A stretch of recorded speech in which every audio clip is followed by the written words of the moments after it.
അല്ലാഹുവിന്റെ റസൂൽ സ്വല്ലല്ലാഹു അലൈഹി വസല്ലമയുമായി ബന്ധപ്പെട്ട ഭാഗമാണ്. അവിടെ അല്ലാഹുവിന്റെ റസൂൽ പഠിപ്പിച്ചതിനപ്പുറത്തേക്ക് കാര്യങ്ങൾ നീങ്ങുണ്ടാകുന്ന ഒരു ഭാഗമാണ് പറയുന്നത്. അത് സലാത്ത് മജ്ലിസ് ആയിരുന്നാലും പുതിയ പുതിയ സംഗതികളായിരുന്നാലും മജ്ലിസുൻ നൂറായിരുന്നാലും ഇതെല്ലാം മുട്ടിന് ഇങ്ങനെ മുളയ്ക്കാണ്. കാരണം അതൊക്കെ നല്ല വരുമാനമാണ്. ആണുങ്ങളും പെണ്ണുങ്ങളും വന്നിട്ട് അവിടെ മണിക്കൂറുകളോളം ഇരുന്ന് ഭക്തിസാന്ദ്രമായ ഇങ്ങനൊരു അവസ്ഥ റസൂലിന്റെ കാലത്തില്ല. അവർ സ്വലാത്ത് ചൊല്ലിയിട്ടുണ്ട്, അവർ ദിക്ർ ചൊല്ലിയിട്ടുണ്ട്. അവർ ഈ രൂപത്തിൽ ഇന്ന് നമ്മൾ കാണുന്ന രൂപത്തിൽ ഒരു പരിപാടി അവർക്ക് ഉണ്ടായിരുന്നില്ല. ഓരോ ദിവസവും കൂനി മുളയ്ക്കുന്ന പോലെയാണ് ഓരോ മജ്ലിസുകൾ വന്നുകൊണ്ടിരിക്കുന്നത്. ഒരു വിവരവും ഇല്ലാത്ത ആളുകൾ വരെ ആലോചിച്ചു നോക്ക്. ഒരു വിവരവും ഇല്ലാത്ത തങ്ങന്മാര് അവരെന്നെ പറഞ്ഞു ഖുർആൻ നോക്കിയെന്നെ ഓതാൻ അറിഞ്ഞൂടെ എനിക്ക്. എന്നിട്ടോ അള്ളാഹ് ഭയങ്കരമായിട്ട് അനുഗ്രഹിച്ച പണ്ഡിതനായിട്ട് കൊണ്ടുനടക്കുന്നത്. അല്ലെ നിങ്ങൾ ആലോചിച്ച് നോക്കുക, ചില തങ്ങന്മാരെ കൊണ്ടുനടക്കുന്നത്, ചില തങ്ങന്മാരെ കൊണ്ടുനടക്കുകയാണ്. ആറ്റക്കോയ തങ്ങൾ അയാൾക്ക് ഖുർആൻ തന്നെ അറിഞ്ഞൂടാ, നോക്കി ഓതാൻ പോലും അറിഞ്ഞൂടാ. എന്നിട്ട് എത്ര സ്ത്രീകളാണ് അതിന്റെ പിന്നാലെ പോണത്. നിങ്ങൾ ആലോചിച്ച് നോക്ക്, എന്തോ ഒരു അബദ്ധമാണ്.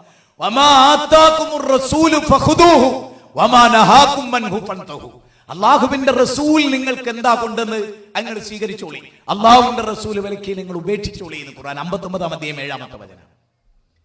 ഖുൽ ഇൻ കുൻതും തുഹിബ്ബൂനല്ലാഹ് ഫത്തബിയൂനി യുഹിബ്ബുകുമുല്ലാഹ് വയഗ്ഫിർ ലക്കും ദുനൂബക്കും വല്ലാഹു ഗഫൂറുർ റഹീം.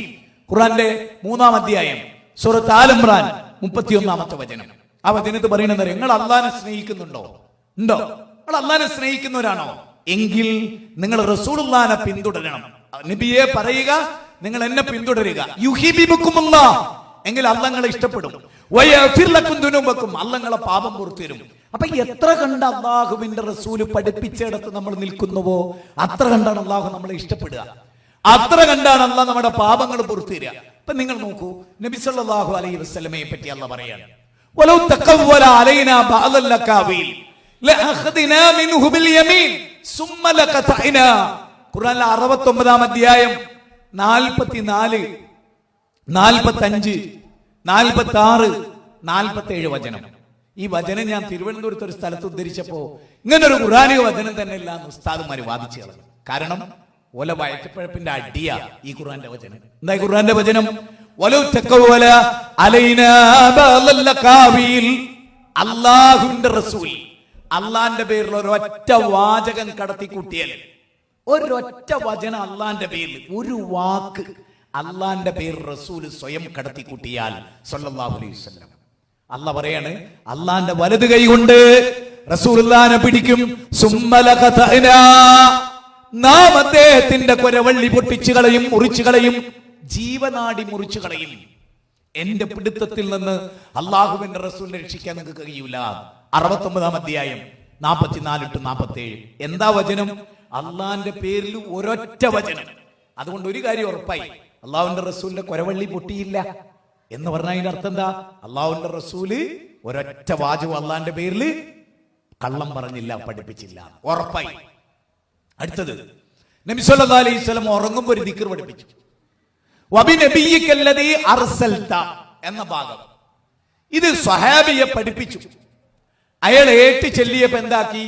വബിനബിയിക്കല്ലദീ അർസൽത എന്നിടത്ത് വബി റസൂലിക്കല്ലദീ അർസൽത എന്നാക്കി. പുതിയ സലാത്തും പുതിയ ഓരോ ആഘോഷങ്ങളും പുതിയ ഓരോ രൂപവും ഒക്കെ കൊണ്ടുവരുന്നവർ ആലോചിക്കുക കേട്ടോ. പലതും നിങ്ങൾ കൊണ്ടുവരുന്നു, അതിനൊക്കെ നിങ്ങൾ വരുമാനം ഉണ്ടാക്കുന്നു. നിങ്ങൾ ആലോചിക്കേണ്ടത് വബി നബിയിക്കല്ലദീ അർസൽത എന്നിടത്ത് സ്വഹാബി വബി റസൂലിക്കല്ലദീ അർസൽത എന്നാക്കിയപ്പോൾ അല്ലാഹുവിന്റെ റസൂൽ ചോദിക്കുകയാണ്, ഞാൻ നിന്നെന്താ പഠിപ്പിച്ചേ? വബി നബിയിക്കല്ലദീ അർസൽത, നീ എന്താ എന്നോട് ചൊല്ലിയത്? വബി റസൂൽ. ഇപ്പൊ നബി എന്ന പദത്തേക്കാൾ അർത്ഥ പുഷ്കലമാണ്, ആശയ സമ്പുഷ്ടമാണ് റസൂലി എന്ന പദം. അപ്പൊ നിങ്ങൾ ഇങ്ങോട്ട് നോക്ക്, എന്റെ അടുത്തേക്ക് നോക്ക്. വബി നബിയിക്കല്ലദീ അർസൽത എന്ന നബി അതിങ്ങനെ ഇളക്കി, ആ സ്വഹാബി ഇങ്ങനെ ഇളക്കിയിട്ട് അത് അവിടെ നിന്ന് എടുത്തിട്ട് അതിങ്ങോട്ട് താഴോട്ട് വെച്ചിട്ട് വബി റസൂലിക്കല്ലദീ അർസൽത എന്നിങ്ങനെ കൊണ്ടയാൾ ഫിറ്റ് ചെയ്തു. ശരിക്കും മനസ്സിലാക്കാനാണ് ഹൃദയത്തിൽ. ആ നബി എന്നുള്ളത് ഇങ്ങനെ ഇളക്കിയിട്ട് അവിടെ നിന്ന് ഇങ്ങനെ എടുത്തിട്ട് ഇങ്ങോട്ട് വെച്ചിട്ട് റസൂല് പഠിപ്പിച്ചു കൊടുത്ത വബി നബിയിക്കാന്ന അവിടെ റസൂലിനാക്കി മാറ്റി. അപ്പൊ അള്ളാന്റെ റസൂൽ മാഷാ അല്ലാഹ് സബാഷ് എന്ന് പറയാ ചെയ്ത് അല്ല, അള്ളാഹുവിന്റെ റസൂൽ വെച്ചു. നിന്നോട് ആര് പറഞ്ഞു റസൂലാക്കാൻ? നമ്മുടെ മഹാനായ ഫതുഹുൽ ബാരിയുടെ ഇബ്നു ഹജർ അസ്കലാനി പറയുന്നത് എന്തറിയോ? ജിബ്രീൽ നബിക്ക് കൊണ്ടു കൊടുത്തത് നബി എന്ന വാക്കാണ്. അവിടെ റസൂലാക്കാനുള്ള അവകാശം നമുക്കില്ല. കാരണം എന്താ? വമാ യൻതിഖു അനിൽ ഹവാ ഇൻ ഹുവ ഇല്ലാ വഹ്യു യൂഹാ. 53-ാം അധ്യായം സൂറത്ത് നജ്മിന്റെ 3-4 വചനം. അതിന്റെ അർത്ഥം എന്താണ്? അള്ളാഹുവിന്റെ റസൂൽ സ്വന്തം ഇഷ്ടപ്രകാരം ഒന്നും പറയൂല. അള്ളാഹ് എന്താണോ വഹി നൽകിയത് അതേ റസൂല് പറയൂ. അപ്പൊ നബി എന്ന് പറഞ്ഞാൽ അത് റസൂലാക്കാൻ പോലുള്ള അവകാശം അള്ളാന്റെ റസൂലിനില്ല. എങ്കിൽ പുതിയ സ്വലാത്ത്, കമാലിയ സ്വലാത്ത്, നാരിയാത്തു സ്വലാത്ത്, മുട്ടിപ്പടി സ്വലാത്ത് എന്തൊക്കെയാണ് അല്ലേ? ഒരു സുന്നത്തിന്റെ സ്ഥാനത്താണ് ഒരു ബിദ്അത്ത്. ഒരു ഗ്ലാസ് വെള്ളം, നിറച്ചു വെള്ളം, അതിലേക്ക് നമ്മളൊരു വിരൽ ഇങ്ങനെ പ്രവേശിപ്പിച്ചാൽ ആ വിരൽ നിൽക്കാൻ ആവശ്യമായ സ്ഥലത്ത് നിന്ന് വെള്ളം പുറത്തോട്ട് പോകും. എല്ലാവർക്കും അറിയാവുന്ന വസ്തുതയാണ്, എല്ലാവർക്കും അറിയാവുന്ന വസ്തുതയാണ്. നിറഞ്ഞു നിൽക്കുകയാണ് ഇസ്ലാം. ആ സുന്നത്തിന്റെ സ്ഥാനത്ത് ഒരു ബിദ്അത്ത് കൊണ്ടുവച്ചാൽ ആ സ്ഥാനത്ത് നിന്ന് ഒരു സുന്നത്ത് പുറത്തു പോകും. നിങ്ങൾ നോക്കൂ, മലപ്പുറത്തേക്ക് റമദാൻ വരാൻ പോവുകയാണ്.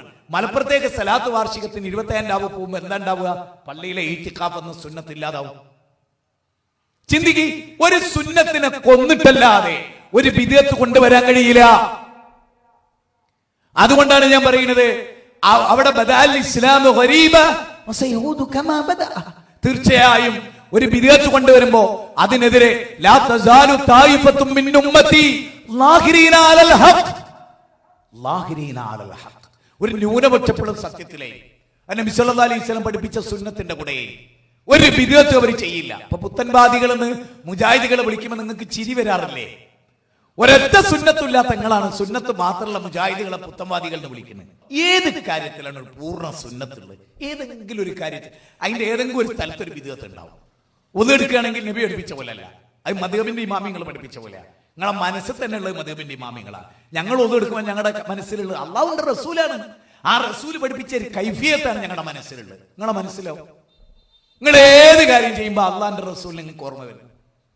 റസൂല് പഠിപ്പിച്ച പോലെ അന്ധമായ മദ്ഹബി പക്ഷപാതിത്വം ഞങ്ങൾക്കതില്ല. ഞങ്ങളത് തുറന്നു പറയുന്നു.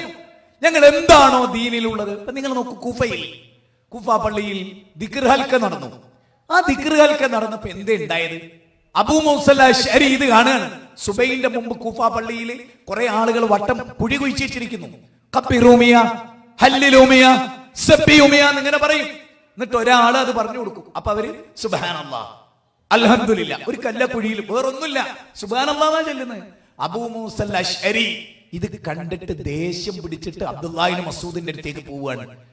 എവിടെ? സിനിമാ കഥ പറഞ്ഞല്ല, മദ്യപിച്ചതല്ല, ലുഡോ ബോർഡ് കളിച്ചതല്ല, കേരംസ് കളിച്ചല്ല, അല്ലാഹു അക്ബർ സുബ്ഹാനല്ലാഹ് അൽഹംദുലില്ലാ എന്ന് പറഞ്ഞതാ. അതിന് ചൂടായിട്ട് അബൂ മൂസൽ അശ്അരി പോകുന്നത്. സുബ്ഹാനല്ലാഹ് കേട്ടിട്ടല്ല ചൂടായത്. പിന്നെ നബി പഠിപ്പിക്കാത്തൊരു കൈഫിയത്ത്, നബി പഠിപ്പിക്കാത്തൊരു എണ്ണം, നബി പഠിപ്പിക്കാത്തൊരു സമയം. അപ്പൊ അബ്ദുല്ലാഹി ഇബ്നു മസ്ഊദിന്റെ അടുത്ത് എന്നിട്ട് അദ്ദേഹം പറഞ്ഞു, ദാ ഇങ്ങനെ പള്ളിയിൽ ഇങ്ങനെ ചില കാര്യങ്ങൾ നടക്കുന്നുണ്ട്, ദിക്ർ ഹൽക്ക നടക്കുന്നുണ്ട്, നബി അങ്ങനെ ഒരു രൂപം പഠിപ്പിച്ചിട്ടില്ല, വലിയ അപകടമാണ് കണ്ടിട്ട്. അപ്പൊ അബ്ദുല്ലാഹി ഇബ്നു മസ്ഊദ് ചോദിക്കാണ്, സുബ്ഹാനല്ലാഹ് അല്ലേ, അൽഹംദുലില്ലാ അല്ലേ, ആയിവിടുത്തേന്നാ? അല്ല, അദ്ദേഹം നല്ല സെൽഫി ആയിരുന്നു കൊണ്ട്, റസൂലിൽ നിന്ന് ദീന് പഠിച്ച ആളായതുകൊണ്ട് അവരുടെ പാപങ്ങൾ അവരോട് എണ്ണാൻ പറഞ്ഞുകൂടായിരുന്നോ ഈ ജാതി ഒരു ബിദ്അത്ത് ചെയ്യുന്നതിന് പകരം? എന്നിട്ട് അദ്ദേഹം ആ ദിക്ർ ഹൽക്ക നടക്കുന്ന ഒരു ടീമിന്റെ അടുത്തേക്ക് അടിച്ചു ചെന്നു. സലാം പറഞ്ഞു. അവര് സലാം മടക്കി. കാരണം ഒരു ഭയങ്കര ബഹുമാനിക്കുന്ന ആളാണ് അബ്ദുല്ലാഹി ഇബ്നു മസ്ഊദ്. അപ്പൊ അവരോട് ചോദിച്ചു, യാ ഉമ്മത്ത മുഹമ്മദ്. അബ്ദുല്ലാഹി ഇബ്നു മസ്ഊദ് ചോദിക്കാൻ, യാ ഉമ്മത്ത മുഹമ്മദ്, മുഹമ്മദ് നബിയുടെ ഉമ്മത്ത് എങ്ങൾക്ക് എന്ത് പറ്റിപ്പോയി? അള്ളാഹുവിന്റെ റസൂൽ മരിച്ചിട്ട് അദ്ദേഹത്തിന്റെ ശരീരത്തിന്റെ ഗന്ധം അന്തരീക്ഷത്തിൽ നിന്ന് തെറ്റിപ്പോയിട്ടില്ല, അദ്ദേഹത്തിന്റെ പാത്രങ്ങൾ കേടുവന്നിട്ടില്ല, അദ്ദേഹത്തിന്റെ വസ്ത്രം നുരുമ്പിപ്പോയിട്ടില്ല, അപ്പോഴേക്ക് നിങ്ങൾ പിഴച്ചു പോയല്ലോ. അപ്പൊ ആ ടീം പറയാണ്, ദിക്ർ ഹൽക്കയുടെ ടീം, ഇത് നല്ലതല്ലേ, ഞങ്ങൾ നല്ലതല്ലാത്ത ഉദ്ദേശിച്ചിട്ടില്ല. ചരിത്രം എന്താ പറയണറിയോ? അവരെ മുഖത്ത് ചരൽ വാരി എറിഞ്ഞു എന്നൊരു റിപ്പോർട്ട്, ആ പള്ളി തന്നെ പൊളിച്ചു കളഞ്ഞു എന്ന് വേറൊരു റിപ്പോർട്ട്. മൂന്നാമത്തെ റിപ്പോർട്ട് എന്താ അറിയോ? ഈ അതിവാദക്കാര്, ഈ ബിദ്അത്തുകാര് അവസാനം ഖവാരിജുകളുടെ കൂടെ കൂടി യഥാർത്ഥ മുഅ്മിനീങ്ങൾക്കെതിരെ യുദ്ധം നയിച്ചു. ഇതാണ് ബിദ്അത്തിന്റെ ടീം. നിങ്ങൾ നോക്ക്, ഇന്നത്തെ ബിദ്അത്തിന്റെ ടീമിനെ ഏറ്റവും ബന്ധം കേന്ദ്രമായിട്ടാണ്. ഇന്നത്തെ ബിദ്അത്തിന്റെ ടീം കണ്ടില്ലേ? നിങ്ങൾ നടന്ന് ഹജ്ജിന് പോയ ചങ്ങായിന്റെ ദുര്യോഗം കണ്ടോ? വെറുതെ ഉണ്ടായതൊന്നും അല്ല അത്. ആര് ബിദ്അത്ത് പുതുതായി ഉണ്ടാക്കിയോ ഓൻ ഇസ്ലാമിന്റെ ശത്രുവിനോട് ചേരുമെന്നത് ഇസ്ലാമിന്റെ ചരിത്രം. അതുകൊണ്ട് അനാവശ്യമായ, ഇല്ലാത്ത, ദീൻ പഠിപ്പിക്കാത്ത അനേക അന്ധവിശ്വാസങ്ങൾ അല്ലേ? എന്നിട്ട് പറയും നബിദിനം 3 നൂറ്റാണ്ട് വരെയില്ല. ഞങ്ങൾക്കങ്ങ് ഒഴിവാക്കിയാ പോരെ? 3 നൂറ്റാണ്ടിലെ മഹാന്മാരൊന്നും ചെയ്തിട്ടില്ലെങ്കിൽ ഞങ്ങൾക്കങ്ങ് ഉപേക്ഷിച്ചാ പോരെ?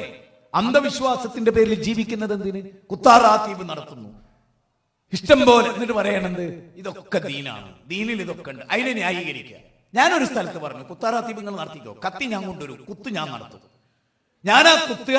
പക്ഷേ നിങ്ങൾ എഴുതി ഒപ്പിട്ട് പോലീസ് സ്റ്റേഷനിലെ നിയമം മൂലം മുജാഹിദ് ബാലുശ്ശേരി ഞങ്ങളെ പള്ളമ്മൽ കുത്താറാത്തീപ് നടത്തും, ചത്താൽ പരാതിയില്ല എന്ന് നിങ്ങൾ എഴുതി കൊടുക്കണം. അത് കുത്തുന്ന ശൈലി ഞാൻ കാണിച്ചല്ലോ, അങ്ങനെ കുത്തുക. അല്ലാണ്ട് നിങ്ങൾ ഇങ്ങനെ കുത്തുന്ന കണ്ടുണ്ടോ? ഇങ്ങനെ ഇല്ല, ഇങ്ങനെ. എന്താ ബ്രേക്ക് ഡാൻസാ? ആ, മനസ്സിലാക്കി? ഇതെല്ലാം കണ്ടിട്ടും നേരം എടുക്കാത്തോലി അല്ലേ? നിങ്ങൾ ആലോചിച്ച്, ഈ തട്ടിപ്പ് മുഴുവൻ ലോകത്ത് കണ്ടിട്ടും നേരം എടുക്കാത്ത മനുഷ്യന്മാർ. അതുകൊണ്ട് ഇനിയെങ്കിലും ദയവ് ചെയ്ത് ഈ അന്ധവിശ്വാസം രക്ഷപ്പെട്ട് റസൂലുള്ളാഹി സ്വല്ലല്ലാഹി അലൈഹി വസല്ലം പഠിപ്പിച്ച പോലെ കറക്റ്റ്. പല സ്ഥലത്തും നേർച്ച നടന്നു. BP അങ്ങാടിയിലെ നേർച്ചകൾ കണ്ടല്ലോ, ആനയെന്നുള്ളത് എന്തൊക്കെയാണ് അവിടെ നടക്കുക. എന്നിട്ട് അതിനെതിരെ സുന്നി മൊയ്ലിയന്മാര് നിങ്ങൾ പറഞ്ഞ ഇനി ഓരോ കിട്ടും തോന്നുന്നുണ്ടോ നിങ്ങൾക്ക്? നിങ്ങൾ ഇനി ഓരോട് പറഞ്ഞ ഓരിതൊക്കെ നിർത്തും നിങ്ങൾക്ക് തോന്നുന്നുണ്ടോ? എല്ലാ പിടുത്തവും വിട്ടു. കാരണം എന്താ വെച്ചാൽ, സമദാനി വർഷങ്ങൾക്ക് മുമ്പ് മദീനയിലേക്കുള്ള പാതയിൽ അബ്ദുസ്സമദ് സമദാനി, ആ പ്രസംഗന്റെ കയ്യിലുണ്ട്. സമദാനി പറയാണ്, നിങ്ങൾക്ക് അള്ള വിലക്കിയ സകല ഹറാമും കിട്ടണമെങ്കിൽ ഒറ്റ സ്ഥലത്ത് പോയാലേ, നേർച്ച സ്ഥലത്ത്. അള്ള വിലക്കിയ മുഴുവൻ ഹറാമും ഒന്നിച്ച് കിട്ടാൻ, കള്ള്, പെണ്ണ്, കഞ്ചാവ്, എല്ലാ തോന്നിയാസവും കിട്ടണേ നേർച്ച സ്ഥലത്ത് പോകണം. ആര്? അബ്ദുസ്സമദ് സമദാനിയാ പ്രസംഗിക്കുന്നത്, മുജാഹിദ് ബാലുശ്ശേരിയല്ല. കാരണം എല്ലാ ഹറാമിന്റെ കേന്ദ്രമാണത്. അതുകൊണ്ട് പ്രിയപ്പെട്ട ജനങ്ങളെ, യുവാക്കളെ, നിങ്ങളിതിൽ നിന്ന് മാറണം, നിങ്ങളിതിൽ നിന്ന് മാറി നിൽക്കണം.